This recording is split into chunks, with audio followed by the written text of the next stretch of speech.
Hello students, welcome to Hiba Max. 10th standard social science quarterly 2025 attend பண்ண போறோம். Important questions என்னென்ன வீடியோல பார்க்கலாம். ஸோ நிறைய பேர் திட்டிட்டு இருப்பீங்க எவ்வளோ லேட்டாக அனுப்புறீங்கன்ட்டு. சாரி, கரெக்டாக தான் ஸ்கெடியூல் பண்ணிடுவேன், பட் கொஞ்சம் சேஞ்சஸ் நடந்துருச்சு. ஸோ டக்குன்னு இதை உங்களுக்கு பப்ளிஷ் பண்ணுறதுல கொஞ்சம் லேட் ஆகிடுச்சு, சாரி. ஸோ இதில் கொடுத்துருக்க இம்பார்ட்டன்ட் கொஷின்ஸ் எல்லாம் ஸ்கிப் பண்ணிடாமல் பாருங்கள், இதை மட்டும் பார்க்காதீங்க. அண்ட் நேற்றுக்கு வந்து ப்ரீவியஸ் இயர் கொஷின் பேப்பர் போட்டிருந்தேன், அதோட மாடலும் பாருங்கள்.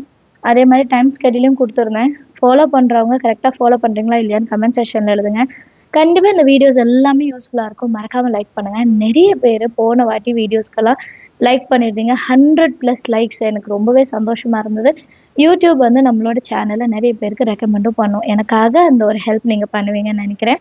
ஸோ உங்கள் ஃப்ரெண்ட்ஸ் சர்க்கிளுக்கும் ஷேர் பண்ணுங்கள். கமெண்ட் செஷனில் இந்த வீடியோஸ்லாம் யூஸ்ஃபுல்லாக இருக்கா இல்லையா, இனி சோஷியல் சயின்ஸ் பற்றின வீடியோஸ்லாம் நம்ம சேனலில் வரலாமான்ற சஜஷனும் சொல்லுங்கள். எப்போவுமே உங்ககிட்ட கேட்கணும்னு நினைப்பேன். ஸோ நீங்கள் இந்த விஷயங்கள்லாம் எனக்கு சொல்லணும். அண்ட் இன்னும் சப்ஸ்கிரைப் பண்ணலாம், மறக்காமல் சப்ஸ்கிரைப் பண்ணுங்கள். கூட பெல் ஐக்கான் செலக்ட் பண்ணிவிடுங்க. இப்போ இம்பார்ட்டன்ட் கொஷின்ஸ் என்னென்னு பார்க்கலாம். ஜஸ்ட் ஒரு ஸ்க்ரீன்ஷாட் எடுத்துக்கோங்க, இல்லைனா வீடியோவை பாஸ் பண்ணிவிட்டு கடகடான புக் எடுத்து நோட் பண்ணிக்கோங்க. இது எல்லாமே ஆனுவல் எக்ஸாம் வரைக்கும் இதுதான் இம்பார்ட்டண்ட். நீங்கள் தனியாக ஹாஃப் இயர்லிக்கு பார்க்கணும், mid term second mid term பார்க்கணும்லாம் இல்லை. மொத்தமாக இந்த லெசனில் இருக்க இம்பார்ட்டன்ட் கொஷின்ஸை கொடுத்துட்டேன். இதை நீங்கள் வந்து எப்போனாலும் யூஸ் பண்ணிக்கலாம். இப்போ டக்குன்னு ஒரு யூனிட் டெஸ்ட் வைக்கிறாங்களா, ரெஃபர் பண்ணுங்கள், அவ்வளோதான். ஸோ ஃபஸ்ட்டு ஹிஸ்ட்ரியோடது ஃபஸ்ட் சாப்டரில் 1, 2, 3, 4, 5.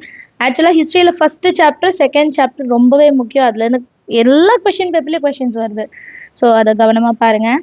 அடுத்த செகண்ட் லெசனில் இந்த ஆஸ்ட்ரிக் மாதிரி போட்டிருக்கேன் அப்படின்னா அதெல்லாம் ரொம்ப முக்கியம். நிறைய வாட்டி ரிப்பீட் பண்ணியிருக்காங்கன்னு அர்த்தம். ஸோ 1-2 கொஷின்ஸ் மட்டும் அப்படி கொடுத்துருப்பேன், ஏன்னா அது நிறைய வாட்டி ரிப்பீட் பண்ணியிருக்காங்க. ஸோ மறக்காமல் பார்த்துடுங்க. அடுத்து தேர்ட் லெசன் நம்பர்ஸில் தான் கொடுத்துருக்கேன். ஸோ தமிழ் மீடியம் பசங்களுக்குமே யூஸ் ஆகும். அடுத்து 4 and 5. எப்போவுமே ஹிஸ்ட்ரியிலேருந்து ஃபர்ஸ்ட் லெசன்லேருந்து ஒரு டீட்டெயில் ஆன்சர் கண்டிப்பாக வரும். ஃபர்ஸ்ட் லெசன் எப்போவுமே இம்பார்ட்டண்ட், எல்லாமே படிச்சிருங்க. அண்ட் நேற்று கொடுத்தவங்க கேட்டிருந்தாங்க கமெண்ட்டில், நீங்கள் கொடுத்த இம்பார்ட்டன்ட் கொஷின் மட்டும் பார்த்தா போதுமானு. கண்டிப்பாக இல்லை, நான் எப்போவுமே சொல்கிறது இம்பார்ட்டன்ட் கொஷின்ஸ்க்கு ஃபர்ஸ்ட் ப்ரையாரிட்டி. அதெல்லாம் முடிச்சுட்டு இம்பார்ட்டண்ட் இல்லாமல் இருக்கிற கொஷின்ஸையும் ஒரு வாட்டி படிச்சிருக்கணும். அடுத்து ஜியோகிரஃபி. ஸோ ஜியோகிரஃபியில் டிஸ்டிங்விஷ், கிவ் ரீசன் என்னென்ன லெசனில் இருக்கோ அதில் எல்லாத்துலேயுமே பார்த்துருங்க. பட் அதுலேயும் நான் இம்பார்ட்டன்ட் கொஷின்ஸ் கொடுத்துருக்கேன்.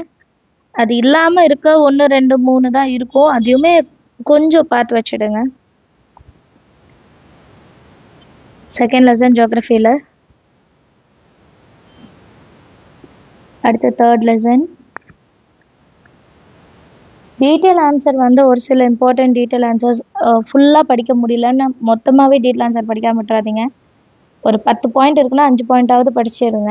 அதில் வரக்கூடிய மார்க் நமக்கு கண்டிப்பாக வரும், இல்லைங்களா? மொத்தமாக ஸ்கிப் பண்ணுறதுக்கு நீங்களே வந்து ஷார்ட் பண்ணிக்கோங்க. ஷார்ட் பண்ணி கம்மியான பாயிண்ட்ஸ் எழுதுங்க, அதுக்கான மார்க்கு கண்டிப்பாக நமக்கு கிடச்சிரும். ஒன்றுமே இல்லாமல் இருக்கிறதுக்கு நம்ம வந்து ஒரு 2-3 மார்க்காவது வாங்கலாம், இல்லையா? அவ்வளோதான். அப்போ அந்த டீட்டெயில் ஆன்சர் படிக்கிறோன்ற ஒரு மைண்ட் செட்டும் நமக்கு வரும். அடுத்த சிவிக்ஸ்லேயும் 3 லெசன். எக்கனாமிக்ஸ்லேயும் 3 லெசன். சிவிக்ஸ் எக்கனாமிக்ஸ் எனக்கு தெரிஞ்ச எல்லா கொஷினுமே நீங்கள் படிச்சிடலாம். பட் இம்பார்ட்டண்ட் வேணுன்றவங்க இதெல்லாம் பார்த்துக்கோங்க. ஸ்க்ரீன்ஷாட் எடுத்து வச்சு நோட் பண்ணிவிடுங்க. தேர்ட் லெசன் அடுத்தது எல்லோரும் நோட் பண்ணியிருப்பீங்கன்னு நினைக்கிறேன். ஸோ ரொம்ப முக்கியம் அப்படின்னு போட்டிருக்க கொஷினை தயவுசெய்து ஸ்கிப் பண்ணிடாதீங்க. ஒருவேளை உங்களால் ஃபுல்லாக படிக்க முடியலனாலும் அட்லீஸ்ட் கொஞ்சம் கொஞ்சமாவது படித்து வச்சுருங்க. ஒரு 5 பாயிண்ட் கொஷினா 3 பாயிண்ட்டாவது படித்து வச்சுக்கோங்க, சரிங்களா? எதுவுமே படிக்காமல் போகவே கூடாது நம்ம.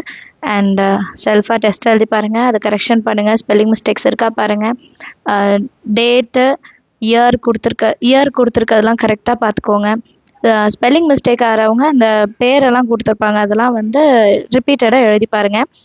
மேப்பு, வேர்ல்டு மேப்பு ஃபஸ்ட்டு லெசனில் உள்ளது ரொம்ப முக்கியம்.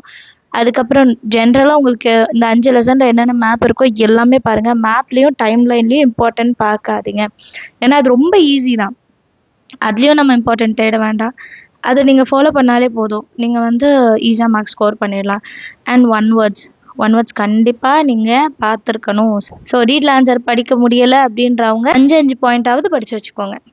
புரியுதுங்களா? டோட்டலாக டீட்டெயில் ஆன்சரே ஸ்கிப் பண்ணிடாமல் ஒரு 5 செட் ஆஃப் கொஷின் 5 பாயிண்ட்ஸ் அந்த மாதிரியாவது படித்து வச்சுக்கோங்க. பேராகிராஃபாக படித்தா கஷ்டமாக இருக்குன்னு நினைக்கிறவங்க பாயிண்ட் மாதிரி எழுதி படிச்சுக்கோங்க. அந்த மாதிரி எக்ஸாமில் எழுதலாம், அதுக்கு மார்க் தருவாங்க. So all the very best. இந்த வீடியோஸ் எல்லாம் உங்களுக்கு பிடிச்சிருந்தா மறக்காமல் லைக் பண்ணுங்கள், ஷேர் பண்ணுங்கள். சேனல் இன்னும் சப்ஸ்கிரைப் பண்ணலன்னா சப்ஸ்கிரைப் பண்ணுங்கள். Thank you so மச்மா.